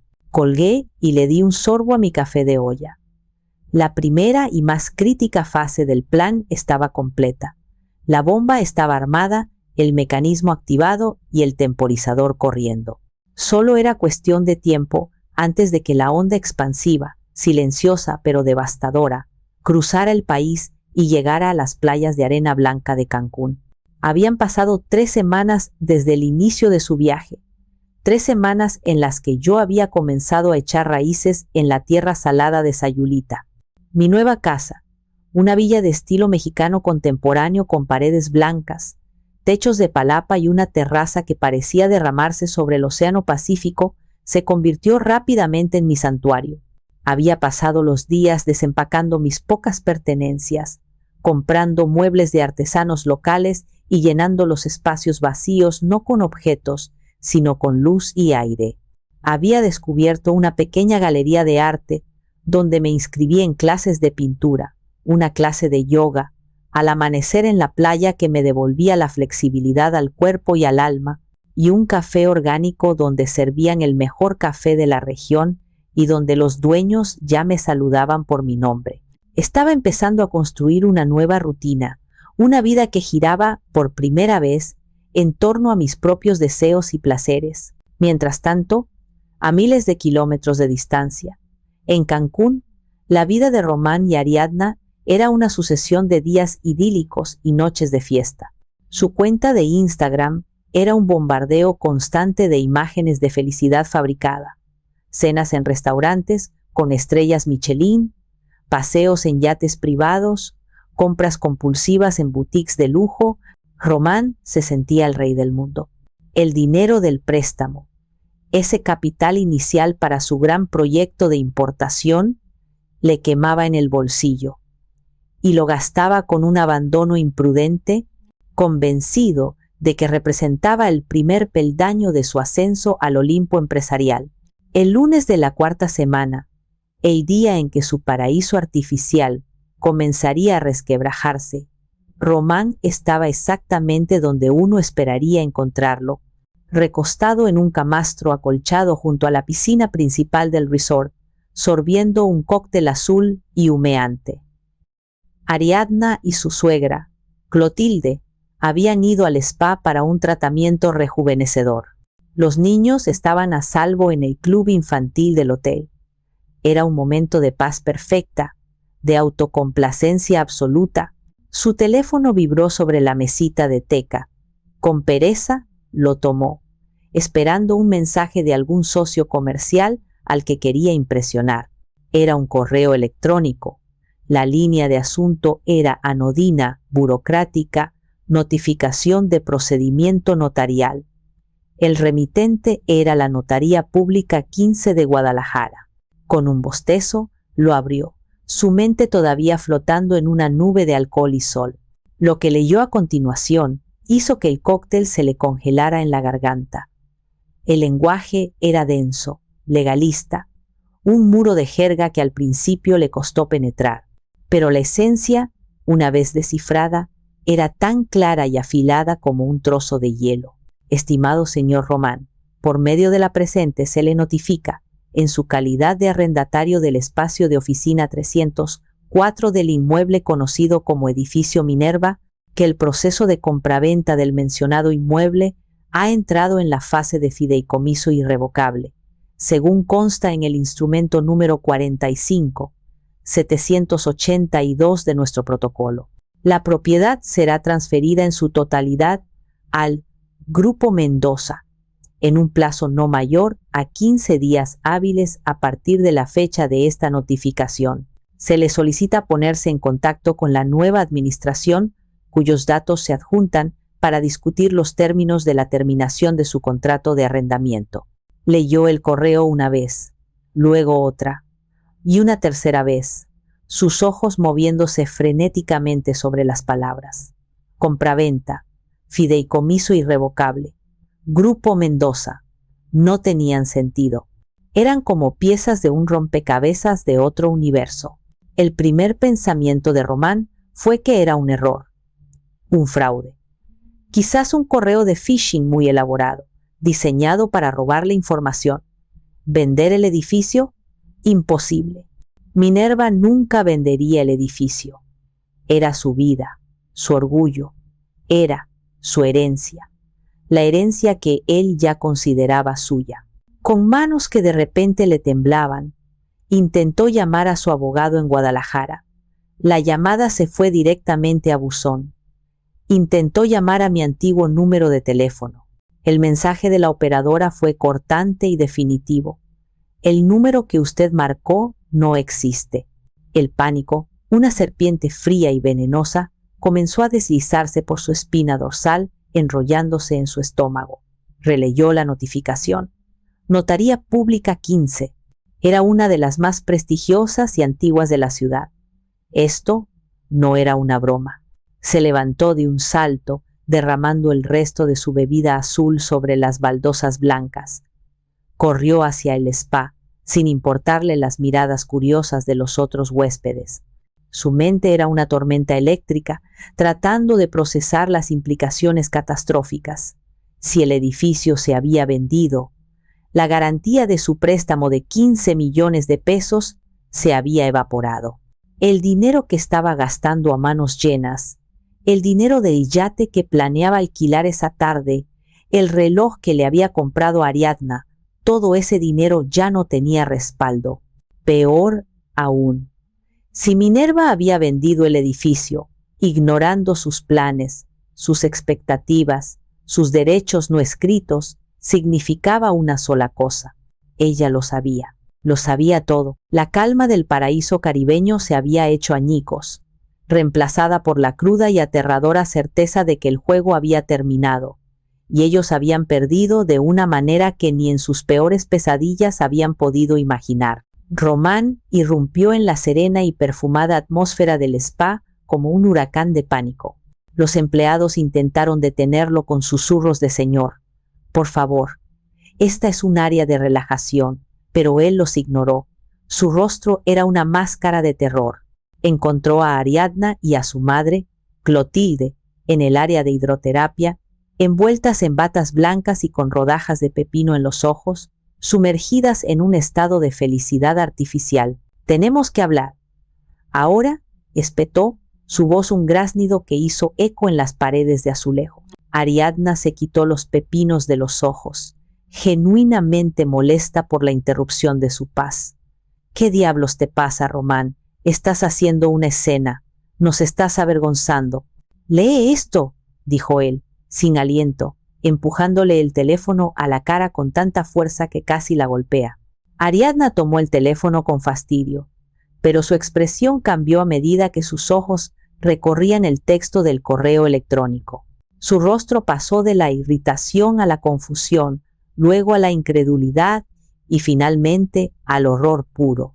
Se le cayó la mandíbula y las rodajas de pepino resbalaron de su frente. Clotilde, una mujer cuya curiosidad siempre superaba a su discreción, se acercó a leer por encima del hombro de su nuera. No, no puede ser, balbuceó Ariadna, releyendo las palabras como si esperara que cambiaran. Es un error, tiene que ser un error. Mamá nunca haría eso. Ella ama ese edificio más que a nada. Pues lo hizo, gritó Román, su voz atrayendo las miradas de otros huéspedes del spa que fingían no escuchar. Esa vieja bruja lo sabía todo, lo planeó a nuestras espaldas mientras nosotros estábamos aquí. Nos tendió una trampa. No llames así a mi madre, replicó Ariadna, aunque su defensa sonaba débil, hueca, perdida en su propia vorágine de incredulidad. Clotilde, siempre pragmática y venenosa, fue la primera en conectar los puntos y entender la magnitud del desastre. El préstamo, dijo, su voz un siseo bajo y peligroso. La garantía. Si el edificio se vendió, Román, ¿qué pasa con el préstamo del banco? La cara de Román estaba blanca como el papel de arroz. No lo sé, van a pedir el pago inmediato. No tenemos 15 millones de pesos, ni siquiera tenemos uno. La realidad de la situación los golpeó con la fuerza de un tsunami. Estaban atrapados en un resort de lujo, habiendo gastado una fortuna de un dinero que efectivamente ya no tenían, y estaban a punto de enfrentarse a una catástrofe financiera que podría llevarlos a la cárcel. La discusión estalló allí mismo, en el santuario de la relajación, entre las fuentes de agua y la música ambiental New Age. «Te dije que era arriesgado», le gritó Ariadna a Román, susurrando con furia. «Usar un poder notarial. Sabía que era una mala idea. Te dije que debíamos pedirle el dinero directamente. Ah, pero bien que te gustó cuando el banco depositó los fondos», contraatacó él, también en un susurro airado.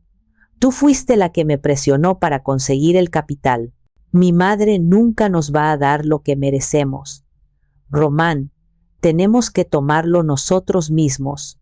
¿Recuerdas haber dicho eso?» «Silencio los dos, idiotas», siseó Clotilde, sus ojos brillando con una furia fría. «Pelear no resolverá nada. Parecen niños. Tenemos que contactar a Minerva. Ahora». Pasaron la siguiente hora en una espiral de pánico frenético. Se encerraron en su suite, que de repente se sentía como una prisión de lujo. Intentaron llamar a mi número una y otra vez, fuera de servicio.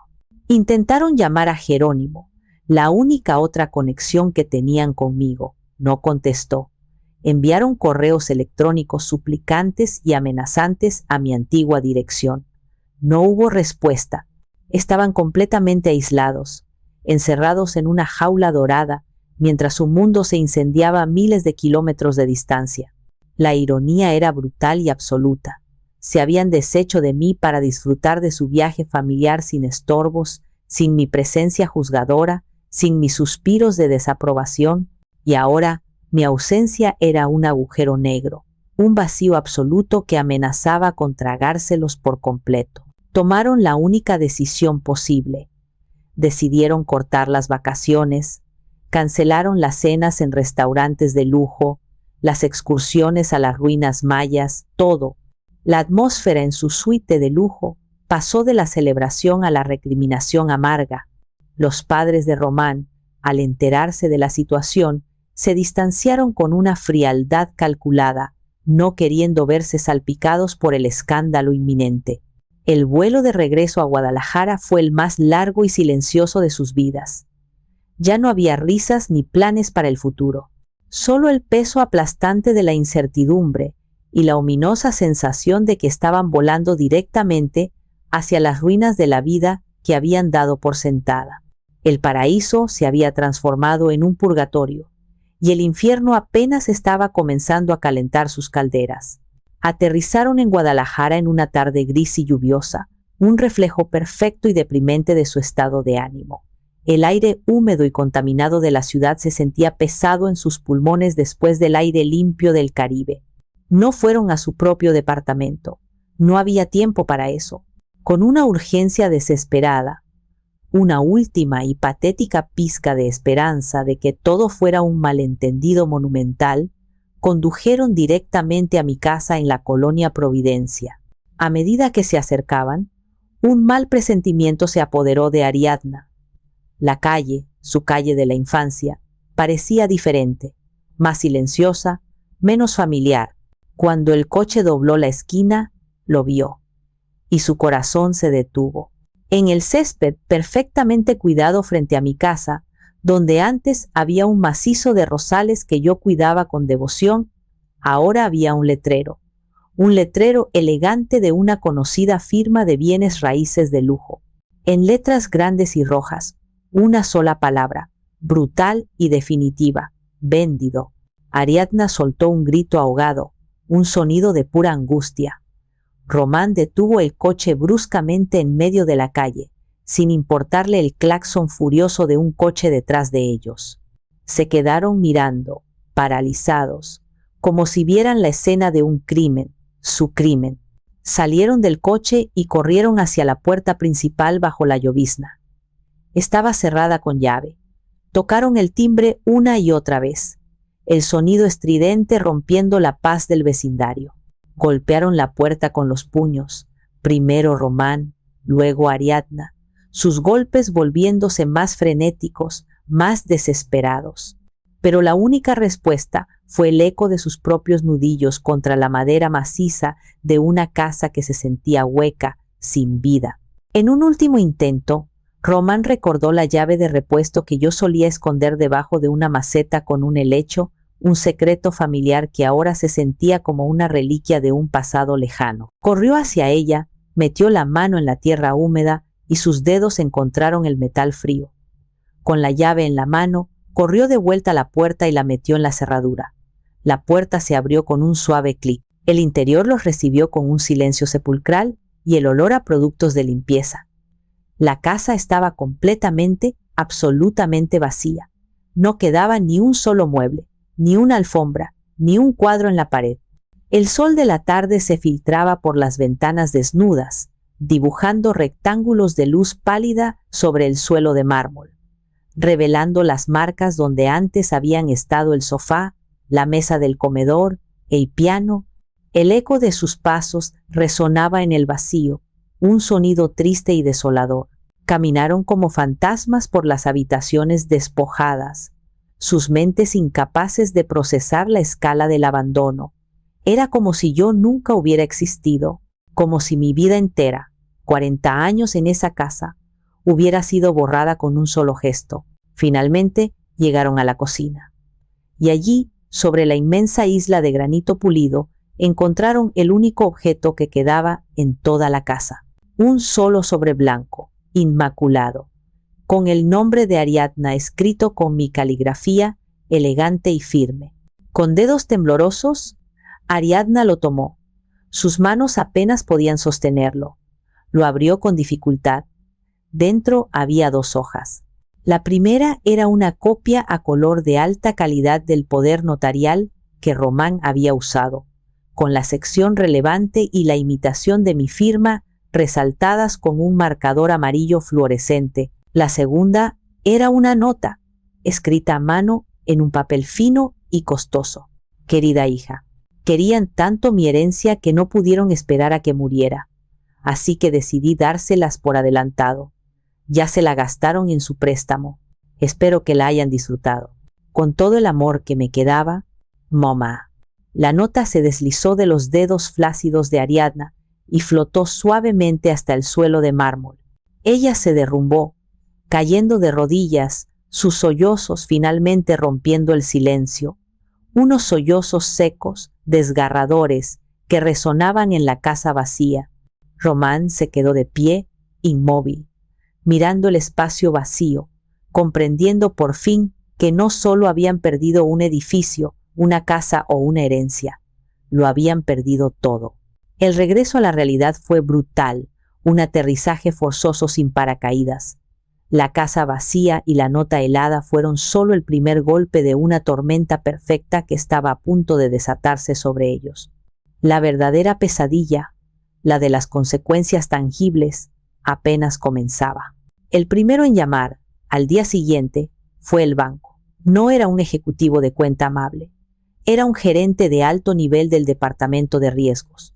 Un hombre con una voz que no admitía réplicas ni excusas. Informó a Román que, dado que el bien inmueble que garantizaba su préstamo de 15 millones de pesos había sido vendido, un hecho que el banco había verificado con una celeridad aterradora, el crédito se consideraba vencido en su totalidad y de forma inmediata. Tenían 30 días naturales para liquidar el monto principal más los intereses acumulados. Pero eso es imposible, balbuceó Román al teléfono, sintiendo un sudor frío recorrer su espalda. Necesitamos tiempo. Podemos renegociar un plan de pagos, ofrecer otra garantía. Señor, interrumpió el gerente, su tono goteando un desprecio apenas disimulado. Su préstamo fue aprobado bajo la premisa de una garantía inmobiliaria de primer nivel. Esa garantía ya no existe. Además, nuestro departamento legal está revisando con sumo interés las irregularidades en la obtención de dicho crédito, específicamente el uso de un poder notarial para garantizar una deuda de terceros sin el consentimiento explícito y actual del poderdante para esta transacción específica. Le sugiero que hable con su abogado. Tiene 30 días, y colgó, dejando a Román con el sonido de la línea muerta en el oído. El segundo golpe vino del nuevo propietario del edificio Minerva, Santiago Mendoza. Su equipo legal, ahora como la nueva administración, les envió una notificación formal y contundente de terminación de su contrato de arrendamiento por la oficina virtual, citando una cláusula de cambio de propietario. Tenían 30 días para desalojar y retirar el nombre de su empresa del directorio. La fachada de su exitosa compañía, su única herramienta para aparentar solvencia, se desmoronaba. La presión era insoportable, una prensa hidráulica que los aplastaba lentamente. 15 millones de pesos no era una cifra que pudieran conseguir vendiendo un coche o pidiendo prestado a amigos. Era una suma que requería la liquidación total y absoluta de todos sus activos. Comenzaron por lo más obvio y doloroso: su lujoso departamento en la zona de Andares, el símbolo máximo de su estatus. Lo pusieron a la venta a un precio de remate, necesitados de liquidez inmediata. Tuvieron que vender el BMW de Ariadna y el Mercedes de Román, cambiándolos por un modesto coche de segunda mano. Las joyas, los relojes de marca, las bolsas de diseñador, todo aquello que habían acumulado para proyectar una imagen de éxito y riqueza, fue vendido a una fracción de su valor en casas de empeño y sitios de internet. La humillación era pública y devastadora. Los amigos que antes los adulaban y buscaban su compañía ahora, cruzaban la calle para no saludarlos. Los rumores en sus círculos sociales corrían como la pólvora. La pareja dorada, los exitosos, estaban en la ruina. La madre de Román, Clotilde, después de una última y amarga discusión en la que los culpó a ambos por su estupidez y por haberla puesto en ridículo, les retiró todo apoyo moral y económico. Se vieron forzados a mudarse a un pequeño departamento alquilado en una colonia de clase media, un lugar que meses antes habrían descrito con desdén en una de sus conversaciones. Las paredes delgadas que dejaban oír las discusiones de los vecinos, los problemas de fontanería, la falta de espacio, todo era un recordatorio constante y humillante de lo que habían perdido por su codicia. Las peleas entre ellos se volvieron el pan de cada día, un veneno que corroía los cimientos de su matrimonio.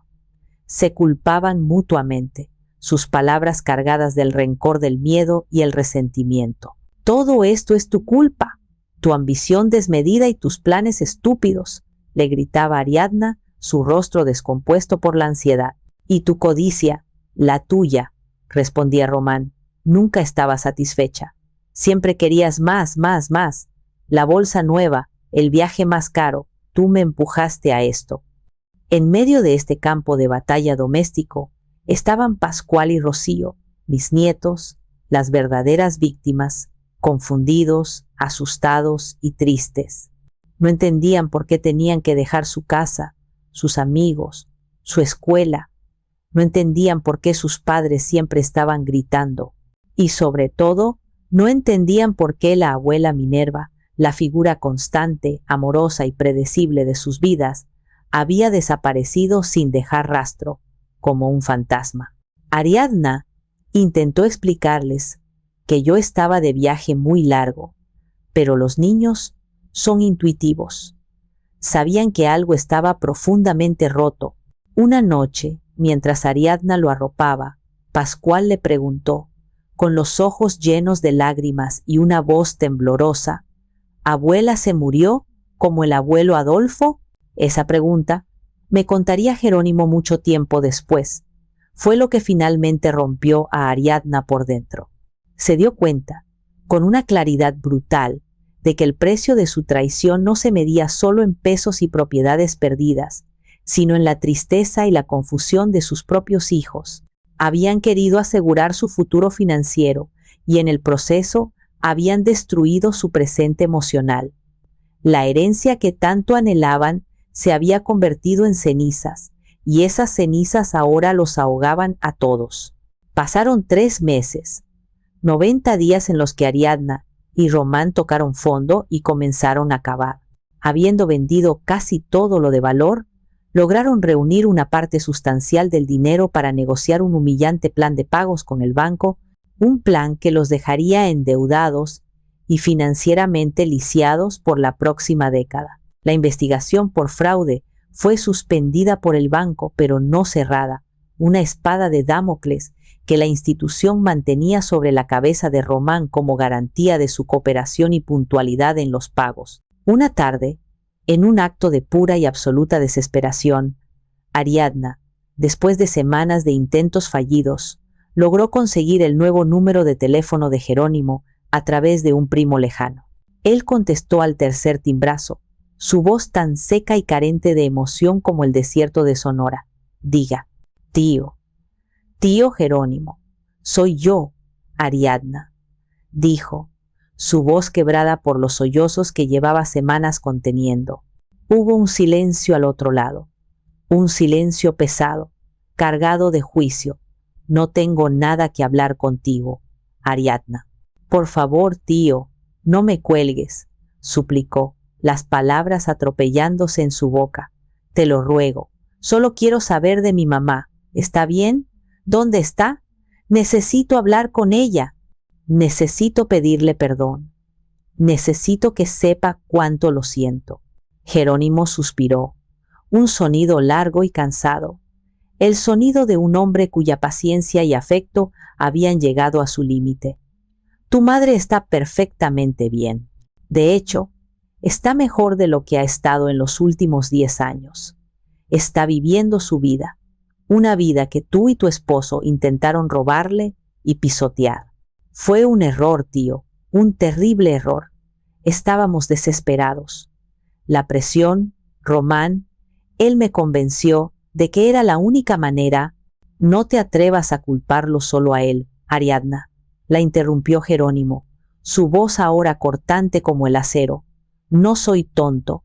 Yo vi los estados de cuenta de tus tarjetas de crédito durante años. Vi los viajes a Europa, la ropa de diseñador, los coches. Estabas en esto hasta el cuello, disfrutando de cada centavo. Los dos son responsables. Dejen de actuar como niños. Lo sé, sollozó ella. Su voz apenas un murmullo. Lo sé, pero los niños, tío, los niños preguntan por ella todos los días. Rocío llora por las noches. Pascual cree que está muerta. Esto los está destrozando. Por favor, solo déjame hablar con ella. Que me grite, que me insulte, que me diga lo que sea, pero necesito oír su voz. Necesito que los niños la oigan. Hubo otra larga pausa. Jerónimo parecía estar sopesando sus palabras, eligiendo cada una con un cuidado letal. Voy a decirte esto una sola vez, Ariadna, así que escucha con atención, dijo finalmente, su tono dejando claro que era una sentencia, no una conversación. Minerva me ha dado instrucciones muy claras y precisas. Ella está construyendo una nueva vida, una vida de paz, lejos de la toxicidad y la codicia. No quiere ningún contacto contigo ni con Román. Ha sufrido suficiente por toda una vida. Me pidió que te dijera que el perdón es algo que tendrás que buscar en ti misma y en tu conciencia, no en ella. Ella ya no es tu ancla emocional ni tu red de seguridad. Pero mis hijos son sus nietos, insistió Ariadna, su última carta. Tus hijos son las víctimas inocentes de las acciones de sus padres. Y esa es una carga con la que tú y Román tendrán que aprender a vivir por el resto de sus vidas, dijo Jerónimo. Tu madre te dio todo lo que tenía, Ariadna, su tiempo, su dinero, su paciencia y su amor incondicional, y tú lo cambiaste todo por un viaje a Cancún y un préstamo fraudulento. Esa fue tu elección. Ahora vive con ella y sus consecuencias. Tío, por favor, no me hagas esto. No me llames más, Ariadna, dijo, y por primera vez su voz se quebró con un atisbo de dolor genuino. Para mí, la sobrina que crié junto a mi hermano, la niña que vi crecer, ya no existe. Y colgó. Ariadna se quedó con el teléfono en la mano, el tono de la línea muerta zumbando en su oído como un insecto burlón. Era el sonido de la última puerta cerrándose de golpe. No había vuelta atrás. No había perdón fácil ni soluciones mágicas. Solo las consecuencias, frías, duras e ineludibles, de sus propias decisiones. Mientras el mundo de mi hija se desmoronaba bajo el peso de sus acciones, el mío, silenciosamente, florecía. Sayulita me recibió con los brazos abiertos y el abrazo cálido del sol del Pacífico. Mi nueva casa, una villa de estilo mexicano contemporáneo con paredes blancas que reflejaban la luz, techos de palapa que olían a palma seca y una terraza que parecía derramarse sobre el océano, se convirtió en mi santuario, mi fortaleza. Cada mañana me despertaba no con el sonido estridente del tráfico de Guadalajara, sino con el rugido rítmico y ancestral de las olas rompiendo en la orilla y el canto alegre de los pájaros tropicales que anidaban en los árboles de mi jardín. Los primeros días fueron de una soledad agridulce. Hubo momentos en que el silencio de la casa era tan profundo que me asustaba, pero poco a poco comencé a llenarlo no con ruido, sino con mi propia presencia. Me deshice de la última capa de la vieja Minerva, la madre abnegada, la empresaria estresada, y empecé a descubrir, con la curiosidad de una niña, quién era la nueva. Me inscribí en una clase de pintura en una pequeña galería local dirigida por una mujer de espíritu libre llamada Elena.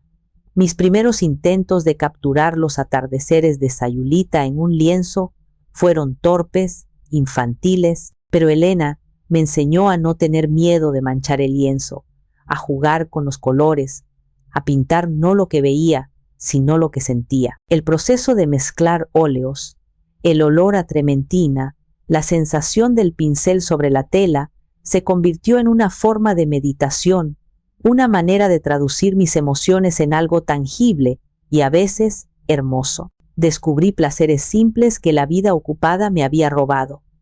El placer de caminar descalza por la playa al amanecer, sintiendo la arena húmeda y fría bajo mis pies. El placer de comprar pescado fresco directamente de los pescadores que llegaban con sus lanchas, y luego aprender a cocinarlo con recetas locales. El placer de leer un libro en una hamaca durante horas, sin sentir la culpa de que debería estar haciendo algo más productivo. Poco a poco, y de forma orgánica, empecé a conocer gente, no a través de contactos de negocios o compromisos sociales forzados, sino a través de intereses compartidos. Estaba Elena, la artista, que se convirtió en mi confidente.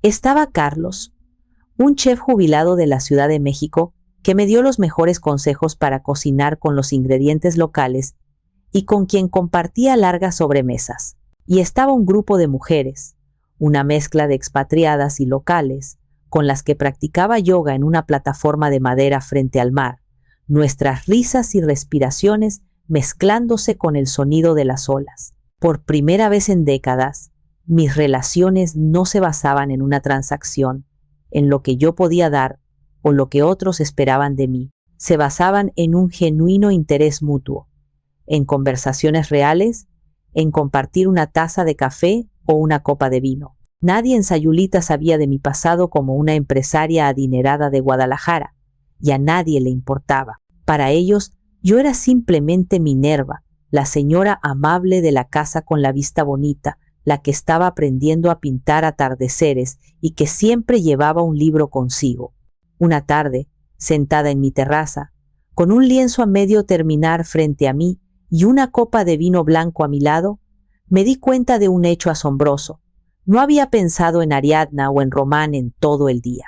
El dolor, que al principio había sido una herida abierta y punzante que me despertaba por las noches, se había convertido, con el paso de las semanas y la sal del mar, en una cicatriz. Todavía estaba allí, un recordatorio pálido de la batalla que había librado y ganado, pero ya no dolía al tocarlo. Me sentí libre.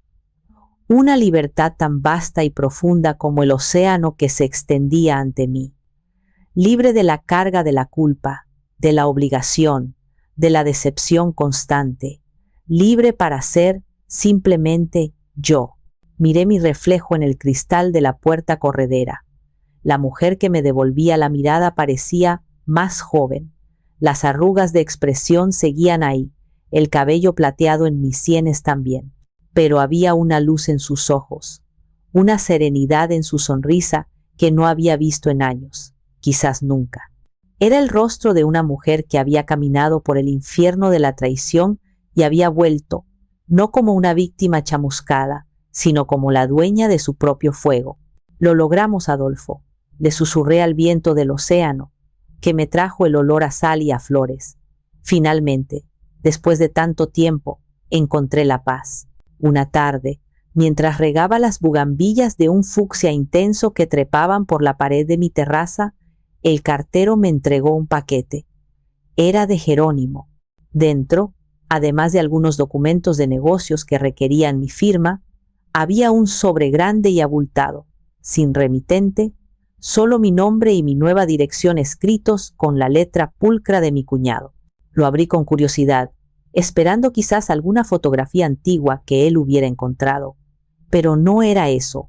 Era un dibujo, hecho en una hoja de cartulina, doblada con cuidado.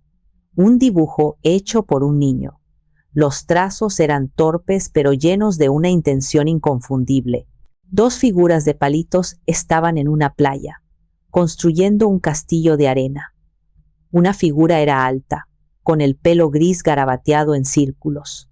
La otra era pequeña, con una sonrisa que ocupaba la mitad de su cara. El sol, en la esquina superior del papel, también sonreía.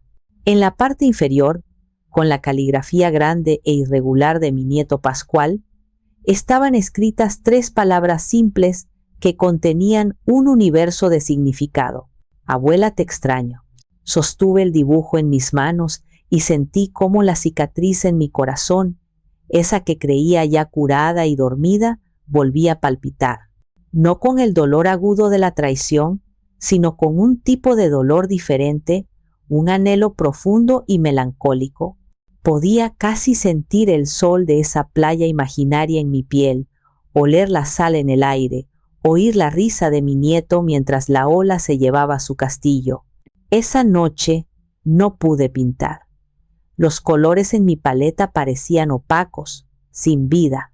Me senté en mi terraza, con el dibujo de Pascual sobre mis rodillas, mirando la luna trazar un camino de plata sobre la superficie oscura del océano. Había construido un muro alto y fuerte para proteger mi paz, para mantener fuera el dolor, la manipulación y la traición. Y había funcionado. Estaba a salvo en mi fortaleza de soledad elegida. Pero ahora, sosteniendo ese pedazo de papel, me daba cuenta de que, al otro lado de ese muro, no solo estaban mi hija y su esposo, los arquitectos de mi dolor, también estaba el amor inocente de un niño que no tenía la culpa de nada, un niño que solo extrañaba a su abuela. Y mientras las olas rompían suavemente en la orilla, una y otra vez, con la misma pregunta eterna, una nueva pregunta se instaló en mi alma, una para la que no tenía respuesta, una que me acompañaría durante muchas noches estrelladas. Construí un muro para proteger mi paz, pero al otro lado está el amor inocente de mis nietos. ¿Debería abrir una pequeña puerta para ellos, sabiendo que los lobos que los crían podrían intentar colarse de nuevo a través de esa misma grieta? Dime tú, ¿hice lo correcto?